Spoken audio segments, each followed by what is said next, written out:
अमित शाह का प्लान बिल्कुल तैयार है और बड़े एक्शन के लिए तैयार है। यानी एक्शन किसी पार्टी के लिए नहीं होगा या किसी पे दबिश नहीं डाली जाएगी ईडी और सीबीआई के द्वारा। जो डीलिमिटेशन बिल है उसको पूरी तरह से तैयार कर लिया गया है। अब बारी है लोकसभा में पास कराने की और राज्यसभा में भी पास कराने के लिए। आपको भी पता है कि अगर संविधान में संशोधन करना है तो आपको 2/3 बहुमत चाहिए, यानी 362 लोकसभा की सीटें चाहिए। भाजपा के पास 357 सीटें हो चुका है, टीएमसी को तोड़कर, शिवसेना को तोड़कर। अब 5-6 सांसद जो बचे हैं वो डीएमके के आ जाएंगे, क्योंकि डीएमके ने इंडिया गठबंधन से विड्रॉल कर लिया है, अपनी नाता तोड़ लिया है। तो आप अंदाजा लगा सकते हैं तमिलनाडु में डीएमके के पास 39 सांसद हैं, एक कहीं से भी आ सकते हैं, अखिलेश यादव के पार्टी से भी आ सकते हैं या डीएमके से आ सकते हैं। तो इसी प्लान के लिए अमित शाह इतने दिन से खामोश बैठा था ये आदमी। आपको पता होगा अगर ये खामोश है तो आप ये मत समझिए कि आदमी डर गया। डरने कोई ना कोई आदमी प्लानिंग कर रहा था।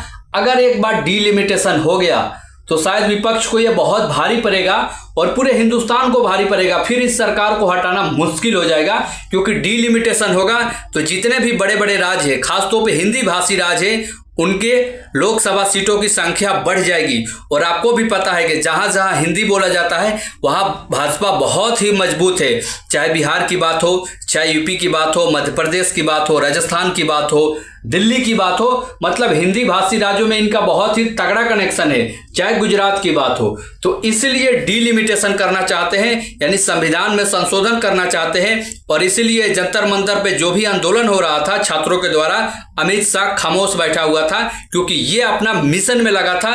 क्योंकि इनको पता है कि अगर एक बार डीलिमिटेशन पास हो गया तो हमें शायद चुनाव जीतने में बहुत ही आसानी होगा, ज्यादा दिक्कत होने वाला है नहीं, ये इनको पता है। और विपक्ष अब पास होने देगा या नहीं होने देगा, यही सबसे बड़ा मुद्दा है। क्योंकि डीलिमिटेशन बहुत ही खतरे की घंटी है विपक्षी पार्टियों के लिए।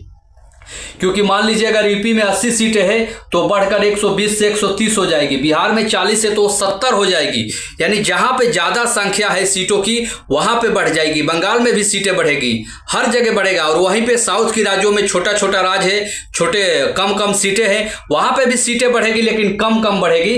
तो इसका फायदा बीजेपी को बहुत ज्यादा होने वाला है। इसलिए अमित शाह ने यह प्लान तैयार किया है कि इसी मानसून सत्र में लोकसभा में भी और राज्यसभा में भी डीलिमिटेशन को पास कराना है और फिर पूरे देश में 2029 लोकसभा के चुनाव के पहले उसको पारित करना है और उस कानून को लागू करना है। अब देखते हैं पास होता है या नहीं होता है, यह सबसे बड़ा सवाल है। आपको क्या लगता है कि क्या यह पास हो पाएगा? जरूर बताइए और चैनल को ज्यादा से ज्यादा सब्सक्राइब कीजिएगा, लाइक कीजिएगा, शेयर कीजिएगा। मिलते हैं नेक्स्ट वीडियो के साथ।